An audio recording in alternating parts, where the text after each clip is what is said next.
Namaste, everybody. Welcome back to Vasi Bliss.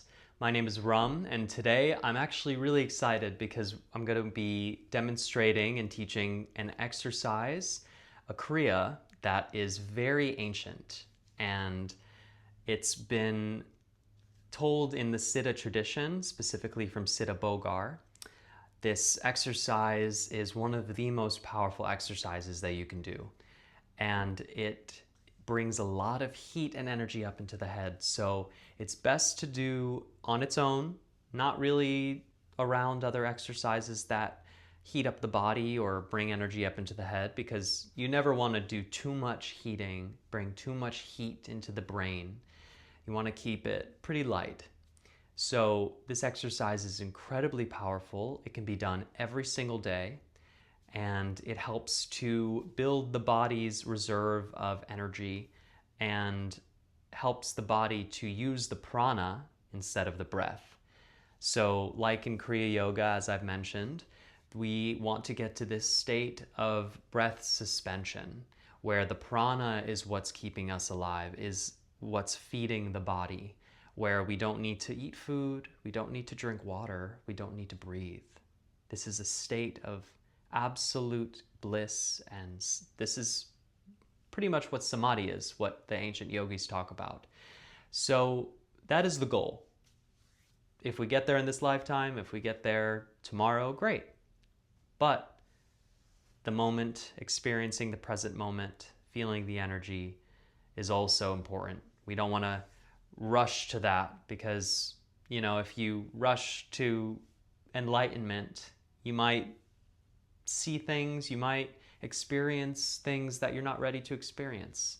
And what's beautiful about the Siddha tradition, what I love, is they're very cognizant of how intense awakening can be for people, how becoming aware of everything, becoming aware of who we really are, of the self-realization that happens is a pretty intense experience. And so they very much lean on the side of taking your time, patience, the slow, gradual build to enlightenment, to a Kundalini awakening. And a lot of what's happening today is people are wanting to rush it. I myself have fallen into that a lot, just in my life in general, wanting to rush and push and get to the finish line. But once we're there, what do we do? What happens after that? You just keep going. It's about the journey. It's about experiencing the moments on the way to that destination. And if we hit that destination in this lifetime or another, it doesn't really matter.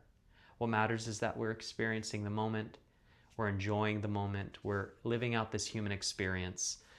And Shambhavi Mudra is a perfect exercise to help us to experience that in the moment kind of energy that I'm talking about.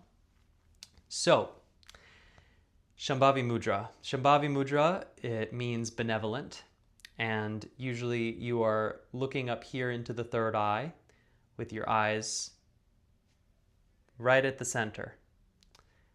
But with this, our eyes are going to be closed to start, and we're actually going to be doing a variation of Nadi Shodhana. And the second step, we will look up into the third eye, into the true Shambhavi Mudra, and really keep our focus and concentration there. This exercise might be a little difficult for you to do in the beginning because the body is not used to using the prana in this way. So you might feel like you're suffocating a little bit or choking. All is good. Go at your own pace. Be kind to your body, as always. So it's a very, very simple breathing pattern. We have our hands in Vishnu Mudra, so your pointer and your middle finger are bent, your thumb is extended, and your ring and your pinky are extended. And you're just going to be switching between your nostrils like so. So we inhale through the left, hold, exhale through the right, hold. Inhale through the left, hold, exhale through the right, hold. Pretty simple. But you're going to be inhaling through the left for 2 counts, holding for 4 counts, exhaling out of the right for 1, holding for 4 again. And you keep repeating the process over and over and over again. So this is a very scientific kind of exercise because it goes into the idea of building upon these cubic inches of breath. And if you notice, we are inhaling for 2, but exhaling for 1, holding for 4. So we're actually just breathing in at a time 3 cubic inches of breath, creating this space of 3 cubic inches of breath. We're not getting that last full inch out. And this begins to build up the breath within us and build up the energy. So that's why you might feel like you're suffocating or choking or you're running out of space to breathe. But what I found is as we inhale and hold and exhale and you go through this process, while you're holding, the body will begin to struggle a little bit and the air will want to escape, and you'll just be holding your nose and holding the breath, and there will be a sort of pumping that will start to happen, this suffocating pumping. But this pumping actually begins to pump the prana, pump the energy up the sushumna. And then heat, for me, this is all my experience, heat begins to rise and come up into the head. And that's that heat I was talking about where it gets kind of intense, where you're really heating up your body and heating up these higher centers. Energy is really moving. And then when you can't hold anymore, you can't do it anymore, you just exhale the breath and you come into the meditation where you focus on the third eye and try to visualize and look through your third eye. Really put the attention and awareness there. The true Shambhavi mudra. So, if you need to pause the video just to go over the instructions, please do so, but I'm also going to guide us through right now. And again, it might be a little intense, but this practice is meant to be built upon daily. And as you do it, your body will learn to use the prana more efficiently, and you'll be able to go for longer, hold your breath for longer. And just one more thing I wanted to mention. The feeling of the suffocating, when the body starts to use the prana properly, you're going to feel like, okay, I can't breathe in anymore.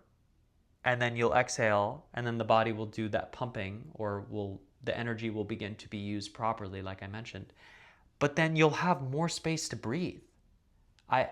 I've gotten to a point of, I don't think I can come back from this, but then all of a sudden, I have more space to breathe. So what happened? The body is using the prana, and it is traveling up the sushumna, and is being conserved and used in the most efficient way possible. So if you feel like you get to that point of, I can't do this anymore, just try. Be kind to your body as always, but just try to go over the edge, because right over that edge is where the magic happens. I feel like that's my catchphrase at this point, where the magic happens. It's not really a good one, but we're going to work with it for now because that's what's coming through. Okay, so let's try this extremely powerful and life-changing exercise, yeah? So let's first start rolling our shoulders back, grounding into the space.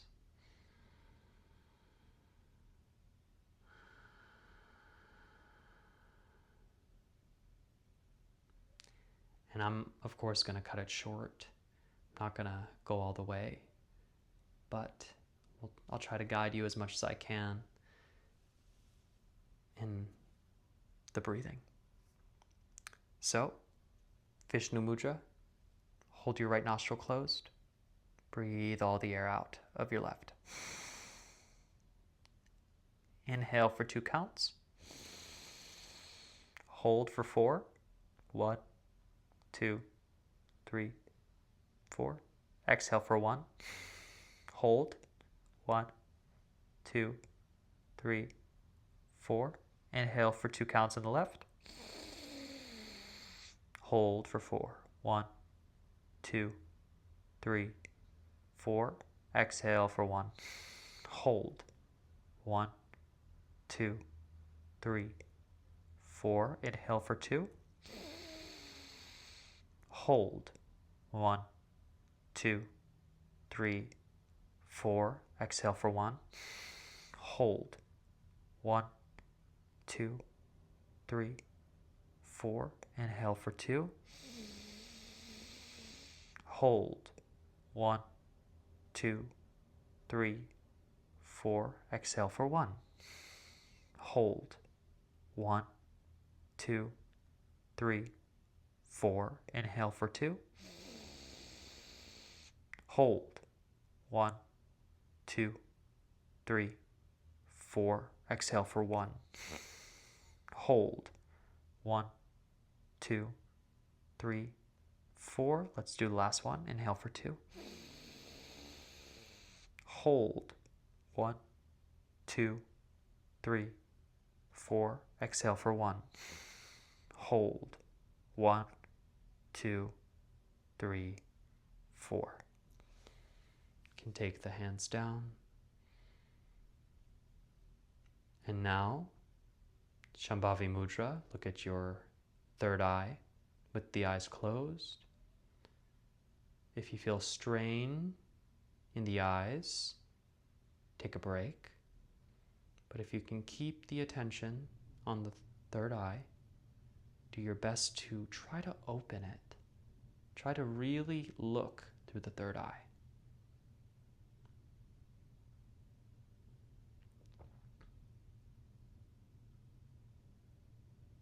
And just make sure you're breathing. It's good to also keep the tongue on the roof of the mouth as well. Closing the energy circuit.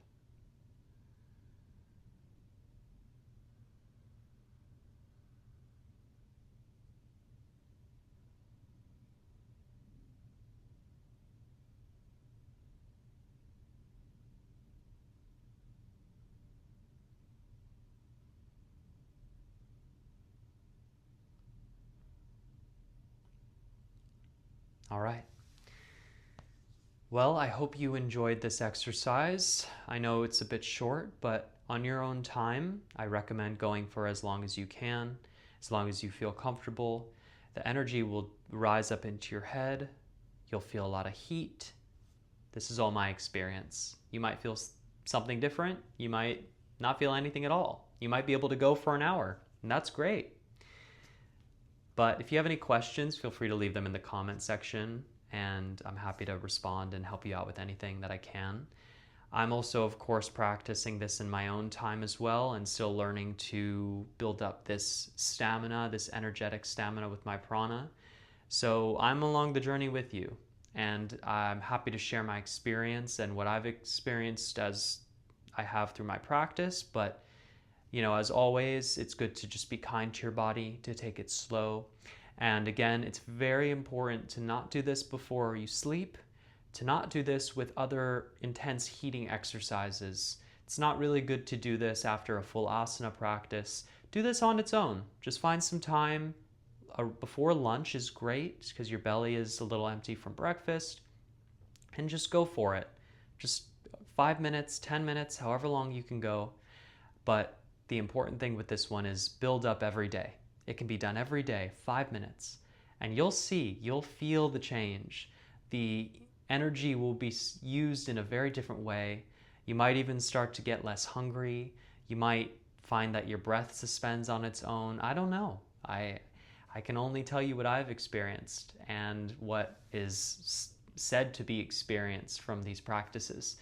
But it's all about you experiencing it for yourself. And this is such an easy, powerful practice to add to your day. And it only takes about 5 minutes. So, as always, thank you so much. Have a beautiful day. Namaste.